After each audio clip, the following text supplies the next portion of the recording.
Joining me now is Kurt Bardella. He is a former spokesperson for the House Oversight Committee and an NBC Think contributor, and Abby Livingston, who's a Texas Tribune Washington bureau chief. Thank you again, Abby, for being with us. And Kurt, let me start with you.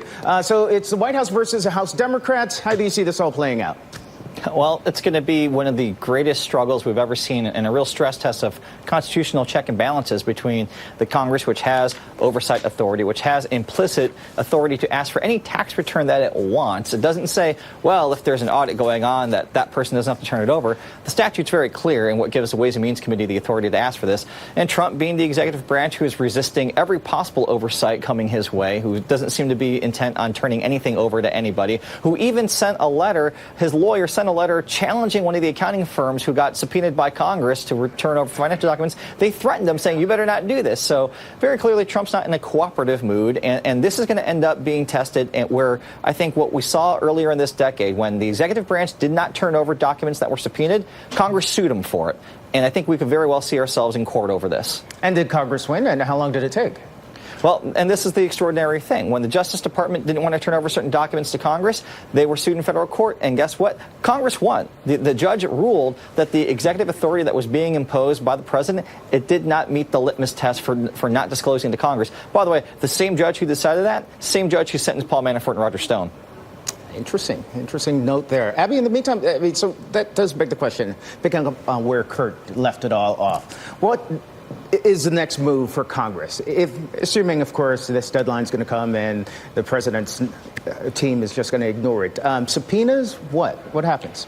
I think we'll see probably subpoenas, but I think this litigation could go all the way to the Supreme Court. I mean, like Kurt said, this is a real competition between the legislative branch and the executive branch. And the people who I think are in the hottest spots are at the Treasury Department, the Secretary of Treasury, Steve Mnuchin, and the IRS officials. And I think what could be really, it reminds me of the Mueller report. There is a law there that these men need to follow, but it runs counter to the president's wishes, and that could invoke his ire. And so we are seeing this replicated all over again. Well, Kurt, as you know, the president has said time and time again that people don't care about his taxes, and his team has said that it's been litigated in the 2016 campaign. But a recent Morning Consult Politico poll shows otherwise.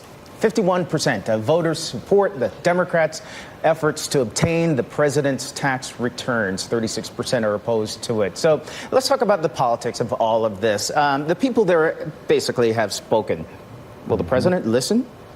No. I mean, let's be very clear here. We just had a midterm election where the president ran on saying, if you elect Democrats, if you give them this authority, they're going to investigate me. It's going to be, as he calls it, presidential harassment. And you know what? The voters did it anyway, overwhelmingly so, electing 40 new Democrats to give them this authority because they wanted that oversight. They believe in the check and balances.